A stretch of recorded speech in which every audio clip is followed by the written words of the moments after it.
ഇന്ന് ആകെ മൊത്തത്തിൽ കുറച്ച് ലേറ്റാണ്. ജോഗിങ് ഒക്കെ കഴിഞ്ഞ് വേഗം റെഡിയായി. ബ്രേക്ക്ഫാസ്റ്റ് ഒന്നും കഴിക്കാത്തതുകൊണ്ട് നല്ല വിശപ്പുണ്ട്. നേരെ പോയത് ആര്യഭവനിലേക്കാണ്.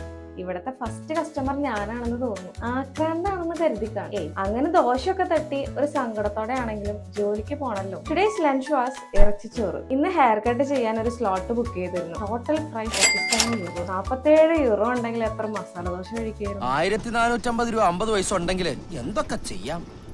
1450 രൂപ 50 പൈസ ഉണ്ടെങ്കിൽ എന്തോ ഒരു ഏത്തപ്പഴം വാങ്ങിച്ച് പുഴുങ്ങി തിന്നാം. എന്താട്ടാ?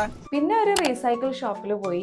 ഈ കാണുന്ന ഐറ്റംസിനൊക്കെ €1 ഉള്ളൂ കേട്ടോ. പിന്നെ ഇതിന് അത്യാവശ്യം എമൗണ്ട് ഉണ്ട്. വിന്റേജ് ഐറ്റംസ് അല്ലേ. ആഫ്റ്റർ വേർഡ്സ് ഞാൻ കുറെ ആയി വിചാരിക്കുന്നു ഒരു ലോങ് വീഡിയോ എടുക്കണം. സോ ഏറ്റവും കൂടുതൽ വന്നൊരു ക്വസ്റ്റ്യൻ ആണ് ഫ്രാൻസിലെ അക്കോമഡേഷൻ പ്രോബ്ലംസും ഫൈൻഡിങ്സ് ഒക്കെ എങ്ങനെയാണ് എന്നുള്ളത്. So I shared my experience and what I had gone through in France. എല്ലാം ഡീറ്റെയിൽ ആയിട്ട് നമ്മുടെ ചാനലിൽ അപ്ലോഡ് ചെയ്തിട്ടുണ്ട്. ലിങ്ക് ഞാൻ കമന്റിൽ പിൻ ചെയ്യുന്നുണ്ട്. അപ്പൊ അത്രേ ഉള്ളൂ.